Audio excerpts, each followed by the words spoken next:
Coucou tout le monde, c'est Aurélie, bonjour et bienvenue, j'espère que vous allez très bien. Aujourd'hui, nous allons travailler la transparence. Nous allons faire nos propres rhodoïdes customisés. Alors je dis rhodoïdes, c'est entre guillemets parce que ce n'est pas vraiment du rhodoïde que l'on va utiliser. Nous allons utiliser une plastifieuse et des pochettes pour plastifieuse. Alors voilà comment ça se présente, ce sont des pochettes qui s'ouvrent. Normalement le papier que vous voulez plastifier, vous l'insérez au milieu, vous le refermez et vous faites chauffer le tout dans votre plastifieuse.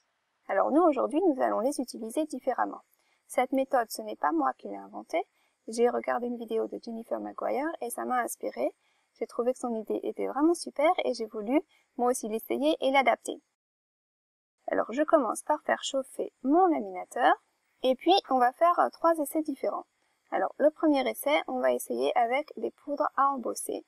J'ai cette poudre un peu glitter de chez Wow. Et puis j'ai voulu mettre une poudre blanche également pour mettre du blanc et du bleu. Si vous avez des glitters, essayez directement avec des glitters, à mon avis ça marchera aussi bien si ce n'est mieux. Alors j'ai voulu bien l'étaler, ne pas faire trop de paquets. Simplement je répands de la poudre un peu partout, de la bleue et de la blanche. J'ai pris ces couleurs parce que je trouvais que ça faisait un petit peu Noël. Et puis une fois que j'ai fini ça, je referme délicatement ma pochette et je mets ça dans mon laminateur chaud. Et vous allez voir ce qui en ressort, la chaleur du laminateur fait fondre la poudre. Donc c'est vraiment très sympa. Donc regardez ça, c'est super joli, ça brille. C'est parce que c'est de la poudre un peu glitter. Si vous avez des paillettes, essayez directement avec des paillettes, à mon avis le résultat sera superbe. Alors deuxième essai, j'ai voulu utiliser des confettis. Vous voyez, on a des die cuts qui laissent souvent des petits ronds derrière.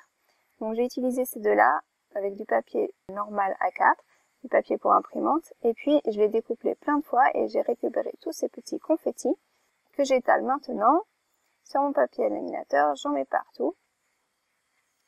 Et puis après, de la même façon, je referme délicatement, je mets ça dans mon laminateur chaud, je le tiens bien pour pas que ça aille sauter de partout.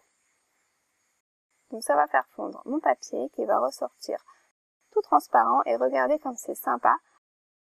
On dirait de la neige. Je trouve que pour cette période de Noël, c'est vraiment super chouette.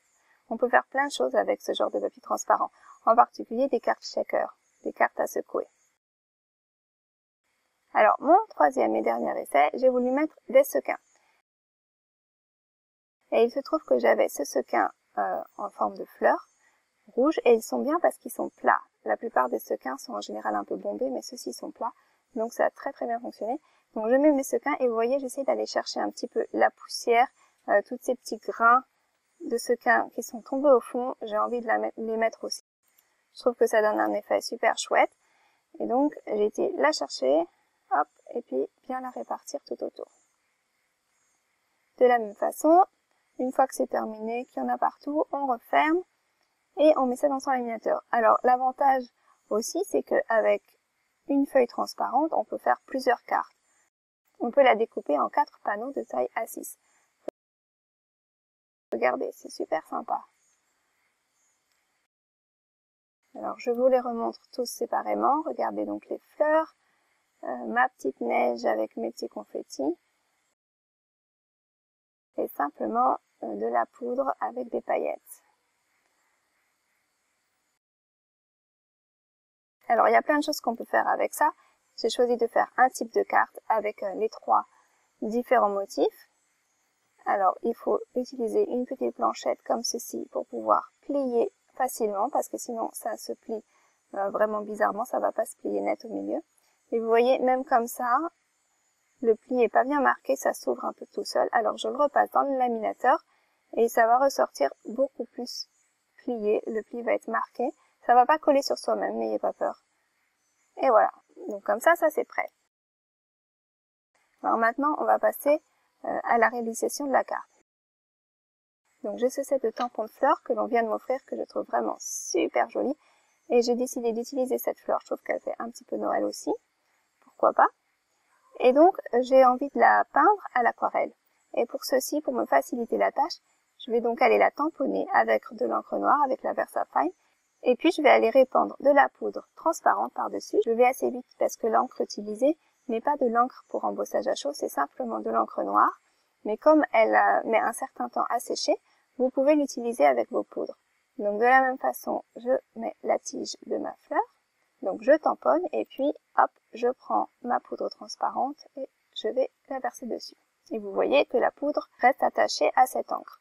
Ensuite, je prépare mon outil de chauffe, je le chauffe bien avant d'approcher mon papier et une fois chaud, je vais assez vite pour faire fondre la poudre. Et donc l'avantage de cette méthode par rapport à un simple tamponnage, c'est qu'il va y avoir donc un petit relief autour de chaque pétale qui va me permettre de peindre plus facilement à l'intérieur. Ça va me permettre de contenir ma peinture au bon endroit. Ça aide à ne pas dépasser. Alors j'ai choisi de faire de l'aquarelle. Donc pour l'aquarelle, vous travaillez par couche et vous allez rajouter de la couleur jusqu'à ce que vous obteniez l'intensité voulue. J'ai choisi d'utiliser une seule couleur, j'ai utilisé juste ce rouge et je l'ai dégradé avec de l'eau, tout simplement. Donc je mets ma couleur là où je veux que ce soit le plus foncé. En l'occurrence, je veux que ce soit à la base des pétales, que ce soit le plus foncé, là où il y aurait logiquement plus d'ombre. Et puis ensuite, voilà, je vais tirer la couleur avec de l'eau. Et ça fait un dégradé en n'utilisant qu'une seule couleur. Alors pendant qu'on regarde un petit peu la mise en couleur, j'en profite pour vous dire que si vous n'êtes pas encore abonné, n'hésitez pas à vous abonner. Il y a plein d'autres vidéos qui arrivent, des vidéos de Noël entre autres, et puis d'autres vidéos par la suite. Et puis si vous voulez me laisser un petit commentaire, alors là, sachez que je les apprécie beaucoup tous vos commentaires, ils m'encouragent énormément. Et puis si ça vous dit aussi, et si vous voulez me donner un coup de pouce, n'hésitez pas à partager les vidéos, ça me fera vraiment très plaisir. Alors je vous ai un petit peu accéléré la mise en couleur parce que ça prend un certain temps. J'avoue que cette carte, elle est pas très rapide à faire, mais moi j'aime beaucoup colorier, ça me détend. Un petit peu de musique, un peu de peinture, j'aime énormément ça. Alors ensuite, je découpe, j'ai pas de die qui correspond, donc j'ai pris mes petits ciseaux et mes petites mains et je découpe. Et c'est assez facile, comme ça a été embossé à chaud avec cette encre transparente. Il y a un petit relief et donc mes ciseaux n'ont qu'à suivre le relief. Alors voilà ma fleur terminée. Elle est vraiment très sympa ce petit tampon de fleur, vraiment très chouette. J'ai décidé de la faire avec mon papier transparent moucheté, celui qui ressemble un peu à de la neige. Et puis j'ai préparé 4 demi-cartes à 6. Donc ils font environ 7 cm et puis la largeur c'est comme d'habitude 10,5. Et je vais aller marquer là où je veux qu'elles aillent se coller sur ma carte. Donc je veux qu'elles aillent environ à 8 cm du haut. Comme ça, le total fera 15 cm de longueur. Alors je marque avec un feutre indélébile là où je veux que ça aille se coller. Et puis j'en colle mon papier. Et grâce à mes marques, je vais savoir où m'arrêter pour le coller. Et il en faut 4 parce que vous allez voir, il en faut un de chaque côté à chaque fois pour aller cacher un peu la misère.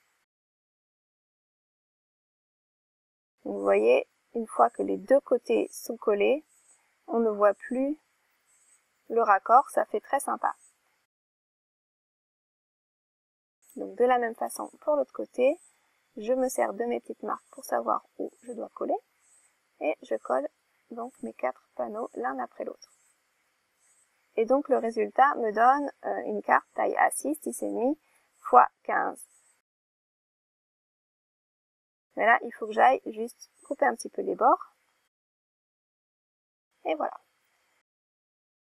Alors j'ai un peu hésité, je savais pas très bien à quel niveau mettre la fleur, tout en haut, au milieu, tout en un peu plus bas. J'ai décidé de la faire dépasser un petit peu sur le panneau transparent. Et voilà. C'est vraiment très joli. Donc une fois collé, je coupe les excès. Et puis je vais aller mettre ma petite salutation, donc en l'occurrence un petit mot de Noël ici. Mais vous pouvez très bien réaliser cette carte hors saison de Noël, il suffit de mettre un mot différent. Alors voilà ce que j'ai choisi. The most wonderful time of the year. Alors je suis désolée, la plupart de mes salutations sont en anglais, mais je pense que vous comprenez ce que ça veut dire de toute façon. Voilà. Ensuite, j'avais juste envie de mettre quelques petites notes de couleur et donc quelques petites gouttes rouges. C'est des petits dômes qui brillent que je vais aller coller avec ma colle forte. Et voilà le résultat. C'est assez original, hein, cette carte un petit peu transparente. Et donc on a fait nous-mêmes ce rhodoïde transparent. Alors voilà la même chose avec le bleu. Regardez comme ça brille, c'est chouette. Alors vous avez vu la bleue, je l'avais passée au laminateur et la mouchetée, je l'avais pas passée et on voit bien la différence. J'aurais dû le faire, c'est dommage. Et voilà le dernier exemple avec nos sequins. J'espère que cette vidéo vous aura plu. Si c'est le cas, n'hésitez pas à mettre un petit pouce bleu en l'air, ça fait super plaisir. Quant à moi, je vous retrouve très bientôt pour une nouvelle création. D'ici là, je vous fais de gros bisous et je vous dis à très bientôt. Prenez soin de vous. Bye bye.